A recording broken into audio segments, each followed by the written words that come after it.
Hey, my name is Julian Anjorin, and I'm a co-founder at Common Owner. And I'll give you a quick rundown of how crowdfunding works. But before we get into that, here's a little about us. So, what Common Owner does is enable anyone to invest in private businesses, startups, and real estate development projects 100% online. We do this because we believe communities should be more equitable for everyone, especially for the majority of average people that have been excluded from these types of opportunities in the past. So we approach bridging this gap in a few different ways.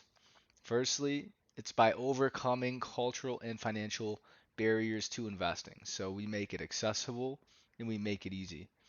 Secondly, we empower investment at the neighborhood level. So we work to allow communities to engage more intimately with businesses and projects that are right in their own backyard. And thirdly, we focus on projects with growth, sustainability, and inclusion in mind. So this is all done through crowdfunding. And to help you grasp the concept of crowdfunding, I'll walk you through a brief example of how it works. So this is all hypothetical. This is Rhonda. She grew up in Buffalo, New York, loves her hometown. She's a small local real estate developer. She has experience fixing up and managing houses and apartment buildings, and she's done some great projects around the city. So she sets her sights on a old factory building down the street from where she grew up for her next project. So she sees this building and she wants to turn it into new mixed-use building. So it'll have some apartments, maybe some retail space for local shops or cafes, maybe even a restaurant. So she creates a business plan and then she goes and purchases the building. So after buying the building, she estimates it'll cost, say for example, $500,000 to fix it up and get it where it needs to be so that people and businesses can then move in. So with a genuine passion to invest in the community, Rhonda decides to raise half of the construction cost for that through crowdfunding. So this allows the local residents and the community members to invest directly into the project. So it creates an excellent potential wealth building opportunity for the average person, including her friends, her family, and her neighbors.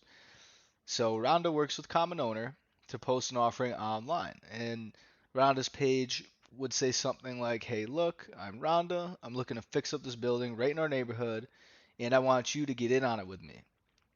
If you invest in this project, here's how you get returns that I'm hoping to provide back to you.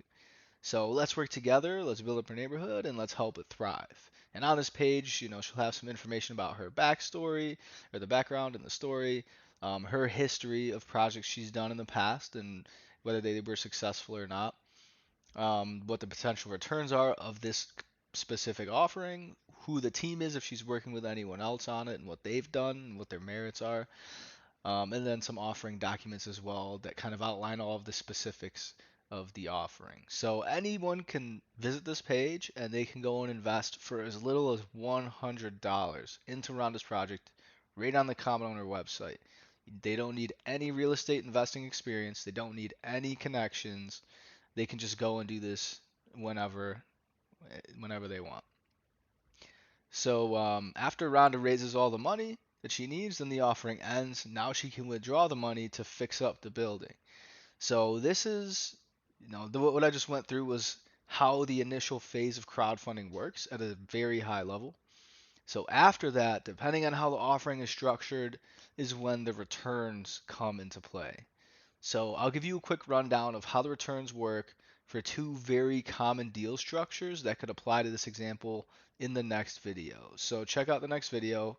It'll be a high level understanding of how the money flows after the offering. Thank you and happy investing.